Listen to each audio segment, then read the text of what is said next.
आशा रखता हूँ कि आप लोग इस एनीम को सपोर्ट कीजिएगा जिससे मैं इसका नया पार्ट लेकर आते रहूँ। ये एनीम बहुत ही ज्यादा इंटरेस्टिंग है क्योंकि ये ऐसे गॉड का है जो 10,000 साल पहले डीमंस एंड गॉड के फाइट में मारे गए थे। मतलब सारे गॉड मारे गए थे, इकलौता गॉड यही जिंदा बचा। कि शुरुआत में हम लोग एक ड्रैगन के बच्चे को देखते हैं जो बहुत ही ज्यादा क्यूट दिख रहा था। वो इन सभी ह्यूमन से भाग रहा था जो उसको पकड़ने की कोशिश कर रहे थे।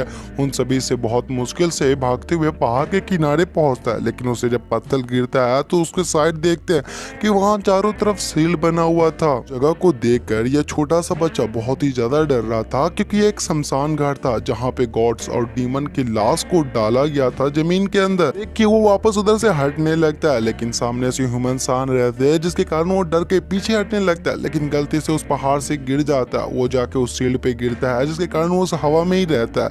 लेकिन तभी वहां पे सूर्य ग्रहण लगने लगता है जिसको देख के यह सब बहुत ही ज्यादा डर जाते हैं। ये सारे ह्यूमंस डर के वहां से भागने लगते हैं क्योंकि वहां शील्ड के ऊपर एक बिजली गिरा था जिससे वो शील्ड खत्म हो गया था, जिसके कारण वो ड्रैगन छोटा सा बच्चा जमीन पे गिर गया था। ये गिरता है तो इधर उधर जाते हुए एक जाके कब्र पे खड़ा हो जाता है। वो कब्र पर जैसे ही खड़ा होता है नीचे से एक बहुत बड़ा हाथ निकलता है। निकलने के कारण वो उधर फेंका जाता है। इसमें से एक गॉड निकलता है जो पिछले समय में डीमन और गॉड के बीच वार में मारा गया था। तो इसका कब्र यहीं पे बना हुआ था। इसका नाम चेन नैन है जिसको हम लोग चेन बुलाएंगे। ये पूरा तरह से खड़ा होता है। वहाँ सूर्य ग्रहण खत्म होने लगता है जिसके कारण जितना इसके ऊपर रोशनी पड़ रहा था उतना ज्यादा इसको पीछे का बात याद आ रहा था, उतना ही ज्यादा इसके सर में दर्द हो रहा था।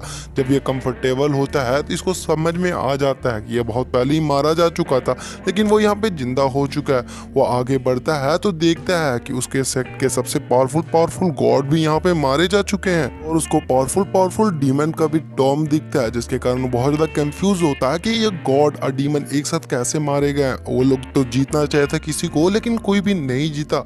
यह सब सोच के वो वहाँ पे कंफ्यूज हो रहा था। वो सबसे ज्यादा इस बात से कंफ्यूज था कि सारे गॉड मारे गए लेकिन मैं अभी तक जिंदा क्यों हूँ, इस चीज का वो पता करने की कोशिश कर रहा था। और यह बोलते ही वहाँ पे वो जो पीछे ड्रैगन छिपा हुआ था वो डर के उससे दबे पाव भागने की कोशिश कर रहा था। देख लेता है चिन इसको देख के पकड़ने जाता है तो उसके चेहरा पे आग फेंक के वो वहां से भागता है, जिसके कारण वो गुस्सा हो जाता है। उसको पकड़ के आग में बना के खाने का सोचता है, लेकिन वो चिल्ला के बोलने लगता है मुझे छोड़ दो छोड़ दो।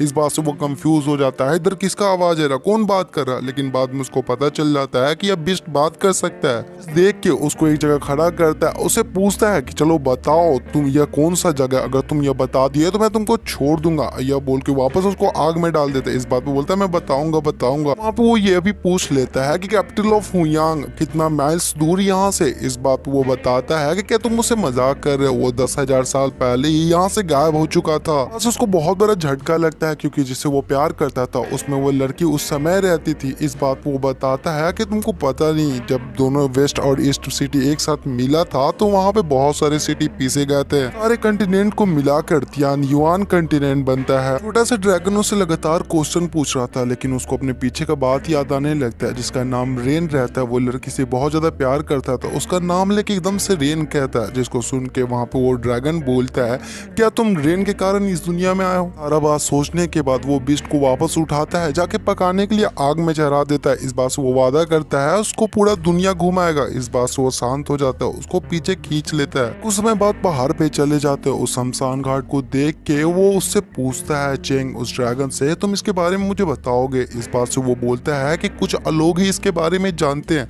तो मुझे माफ कर दो, मैं इस चीज के बारे में नहीं जानता हूँ। तो वो सोचने लगता है कि असल में यहाँ पे हुआ क्या होगा, मुझे ऐसे क्यों बना दिया गया था और जला के यहाँ से रख दिया गया था। वो इस चीज को समझने के लिए, इस मिस्ट्री को सॉल्व करने के लिए सोचता है। गुजरने का सोचते हैं तभी उनके ऊपर से एक ड्रैगन गुजरता है। वो ड्रैगन को देख के अगली बोलता है, लेकिन वो ड्रैगन उधर जैसे ही जाता है वहाँ पे बहुत बड़ा, वो ड्रैगन से भी बड़ा हाथ आता है, उसको खा जाता है, जिसको देख के वो ज्यादा शौक होता है। वो बोलता है क्या ये एंशिएंट जेंट जो लेजेंड्स बात करते थे जिसके बारे में। इस बात पर वो ड्रैगन बोलता है यहाँ सर्वाइव करना वो भी बिना स्किल के इम्पॉसिबल है। इस चीज के बारे में सोच ही रहा था तभी वो ड्रैगन बोलता है कि मेरा नाम डोंग है, ऐसे भी मैं भी अकेला ही ट्रैवल करता हूँ, अगर तुम चाहो तो हम लोग एक साथ पूरे कंपनी देते हुए एक दूसरे को ट्रैवल कर सकते हैं पूरे वर्ल्ड को। इस बात पे चेन भी अपना नाम बताता है उसको, और यहाँ पे नाम बताने के बाद वो हाँ बोल देता है। उस आगे बढ़ जाते हैं वो लोग, पहाड़ रेगिस्तान सब कुछ पार करते हुए एक जंगल में पहुंचते हैं जहाँ से वहाँ उसके डोंग जिसको छोटा वो ड्रैगन उससे पूछता है जहाँ तुम जा रहे हो वहाँ तुम्हारा कुछ खास नहीं मिला तो तुम क्या करोगे। इस बात पे चेन यहाँ पे बोलता है कि इसमें बड़ी बात कौन सी है, मैं फिर से नया जिंदगी जीना स्टार्ट करूंगा। चेन उसे तुरंत पूछ लेता है तुम बताओ तुमको क्या पसंद है, तुम क्या करोगे फ्यूचर में। इस बात पे वो बोलता है कि मैं पूरे दुनिया में घूम घूम के खाना चाहता हूँ। इस बात पर चेन बोलता है कोई बात नहीं, हम लोग साथ में जब दुनिया घूमेंगे तो तुम सब कुछ खरीद के खाते रहना। इस बात से वो बहुत ज्यादा खुश होता है, वो कूदता है लेकिन उसका पैर स्लिप हो जाता है, वो नीचे गिरने वाला था। यह देखती चेन कूद के उसको पकड़ लेता है लेकिन चेन का भी यहाँ पे बैलेंस नहीं बनता है, वो नीचे गिरते हैं। नीचे एक लड़की थी जो यहाँ की प्रिंसेस थी पूरा कंटिनेंट की, जो प्रिंसेस से वो जाके डायरेक्ट उस पर टकराता है। लेकिन वो यहाँ पे सोच रहा था कि मैंने सोचा नहीं था मैं पहला जिस इंसान से मिलूंगा उससे ऐसे मिलूंगा और वो मुझे ऐसा व्यवहार करेगी। पता था अभी वो यहाँ पे पिटने वाला है क्योंकि वो डायरेक्ट उसके वहीं पे गिरा था जहीं नहीं गिरना चाहिए था। वो लड़की नहा रही थी बहुत छोटे कपड़े में। इस बात से वो गुस्सा में उसको पानी में लात मारती है जिससे वो बाहर निकल जाता है। प्रिंसेस उसके पास आती है, उसके पास आने के बाद अपने गार्ड को चिल्लाती है लेकिन ये उसको शांत करके उसके कंधा पे जो चीज था उसको हटाता है। जैसे पीछे घूमता है एक मुक्का आके उसके नाक पे पड़ता है। यह उसकी गार्ड थी, उसकी फ्रेंड लड़की थी प्रिंसेस की। तो देख के बहुत ज्यादा शौक होता है लेकिन वो लोग से बोलता है कि तुम लोग लकी हो कि मैं किसी भी औरत पे हाथ नहीं उठाता हूँ। वो पीछे जा रहा था तभी बहुत बड़ा पहाड़ जैसा आदमी रहता है जो उसे उठा उठा के इधर उधर पटकने लगता है, बहुत ज्यादा मारता है। अटैक से बचने लगता है, उससे भागने लगता है जिसको देख के वो लड़की प्रिंसेस की गार्ड वहां पे बोलती है कि तुम हट जाओ मैं इसको संभाल लेती हूँ।